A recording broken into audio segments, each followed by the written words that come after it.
ડીસાનો elevated bridge બન્યો swimming pool. બનાસકાંઠામાં આવેલા ગુજરાતના સૌથી લાંબા એલિવેટેડ બ્રિજ પર પ્રથમ વરસાદમાં જ પાણી ભરાઈ જતાં વાહન વ્યવહાર ઠપ થઈ ગયો છે અને કરોડો રૂપિયાના ખર્ચે બનાવેલા આ ઓવરબ્રિજની કામગીરીમાં ગંભીર બેદરકારી દાખવતા અત્યારે બ્રિજની જગ્યાએ સ્વિમિંગ પુલ વધારે લાગી રહ્યો છે। બનાસકાંઠામાં ગુજરાતના સૌથી લાંબા એલિવેટેડ બ્રિજ પર પાણી ભરાઈ જતાં વાહન વ્યવહાર ઠપ થઈ ગયો હોવાની ઘટના સામે આવી છે। ડીસામાં આજે વહેલી સવારે ખાબકેલા 5 ઇંચ વરસાદના કારણે સર્વત્ર જળબંબાકાર જેવી સ્થિતિ સર્જાઈ છે, જેમાં ₹250 કરોડ રૂપિયાના ખર્ચે બનેલા ગુજરાતના સૌથી લાંબા એલિવેટેડ બ્રિજ પર પણ 1 થી 1.5 ફૂટ જેટલું પાણી ભરાઈ ગયું હતું। કોન્ટ્રાક્ટર દ્વારા ગંભીર બેદરકારી દાખવતા પાણી ભરાઈ ગયું છે। અતિ આધુનિક બ્રિજ પર પાણી ભરાઈ જતાં એક તરફનો વાહન વ્યવહાર પણ બંધ કરી દેવામાં આવ્યો છે। બનાવને પગલે મેન્ટેનન્સ વિભાગની ટીમ તાત્કાલિક બ્રિજ પર આવી પહોંચી હતી અને પાણી નિકાલ માટેની કાર્યવાહી શરૂ કરી હતી। મહત્વની વાત એ છે કે આ ગુજરાતનો સૌથી લાંબો એલિવેટેડ બ્રિજ છે।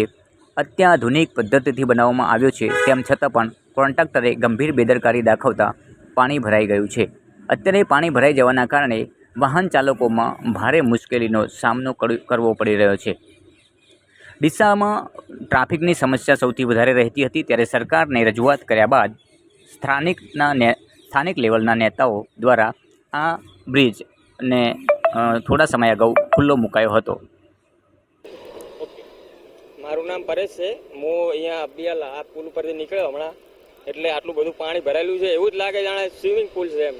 તો સરકારે એટલા બધા કરોડો રૂપિયા ખર્ચીને અત્યારે આ જે પુલ બનાવ્યો, ગુજરાતનો સૌથી લાંબો પુલ, બરાબર, એ હવે આપણને બધાને ખબર પડે જ કે મતલબ કે કેવો બનાવ્યો એમ કોન્ટ્રાક્ટરે, બરાબર। સરકાર જો આટલા રૂપિયા આપતી હોય, આટલો ખર્ચો કરતી હોય તો વસ્તુ વ્યવસ્થિત બનાવવી જોઈએ એમ, બરાબર। એક બાજુ અત્યારે પુલ બંધ છે, એક ચાલુ છે, પણ કેટલું પાણી ભરેલું છે અત્યારે।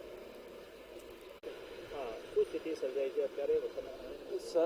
એવું હતું કે સવારે મને સમાચાર મળ્યા કે પુલ પર પાણી ભરાણું હતું, એટલે અમે આવીને જોયું સ્થળ ઉપર, એટલે જે નેચરની જે પાઇપલાઇન જાય છે એમાં કબૂતર એને કબૂતર માળા કરીને પેક કરેલું હતું। અંદરના ભાગમાં તો કોઈ ખબર પડે એમ હતું નહોતું।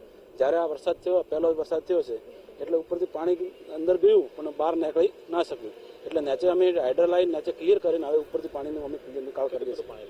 હા, અડધા ફૂટ જેવું છે, અમને ક્લિયર અડધા કલાકમાં। હા, વાહન વ્યવહાર ચાલુ છે અને તોય અમે અસ્થાયી ડાયવર્ઝન આપેલું છે, એટલે આપણા કામ કરતા કોઈ પ્રોબ્લેમ ના થાય। 15 થી 20 મિનિટ થશે।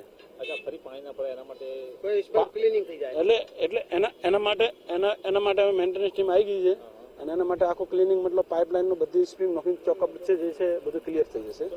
દિલીપ ગઢવી। હા, મેન્ટેનન્સમાં છે।